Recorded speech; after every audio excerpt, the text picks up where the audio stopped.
for his investigative reporting on Harvey Weinstein. Now he's out with a new book. It is called War on Peace.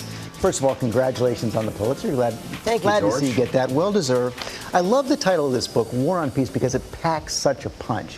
What did you mean by it? America is undergoing a transformation right now. We are becoming a nation that doesn't have negotiators or peacemakers in many, many places around the world.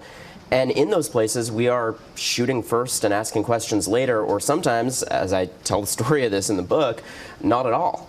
It's harder to believe that it's also based on your experiences at the State Department. You're working at the State Department. Where'd you start? You were not even 20, right? Or just about 20 years old. For Richard Holbrooke, this larger-than-life diplomat. Like a father figure to you, you're right. Yeah, he was. He was really a mentor. I worked for him for 8 years on and off. He was a complete nightmare by all accounts, had fights with everyone, got frozen out of the Obama administration, partly because he was difficult as hell.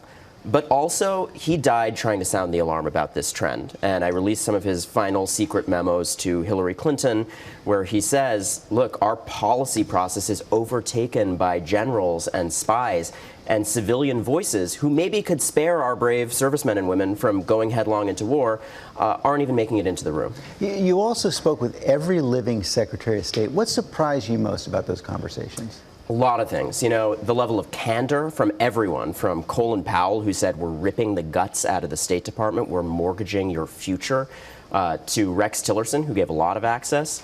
The honest answer is one of the most surprising beats was how hard it was to get some people on the record.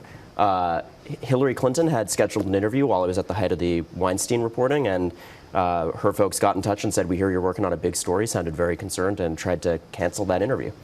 Over the Weinstein stuff? Over the Weinstein stuff. Oh, I'm surprised at that. You also write about something that a personal experience that happened to you that illustrates the broader problem, recruited by... Well, there was a beat where, look, in the policy process, we're dealing with the CIA dictating a lot of the policy shots, same with the Pentagon. And on the one hand, when I was involved in development programs in Afghanistan, you quickly learned you had to do everything through the Pentagon. And on the other hand, I think what you're alluding to, I was, actively approached by some folks in the intelligence community. And look, they do fantastic work. They're brave public servants too. But I think the point is, there's a lot of denigration of the diplomats in this picture. And what they were saying to me was, you can't get anything done in this world. That's because we have left that system broken, George. So you're working in the State Department in your early 20s. And you know why? He started college at the age of 11. Yeah, I know. How does that shape you? Do you ever feel like you missed out on childhood? Yeah, sure. I'm sure to the extent that I'm terribly adjusted, it's because of that.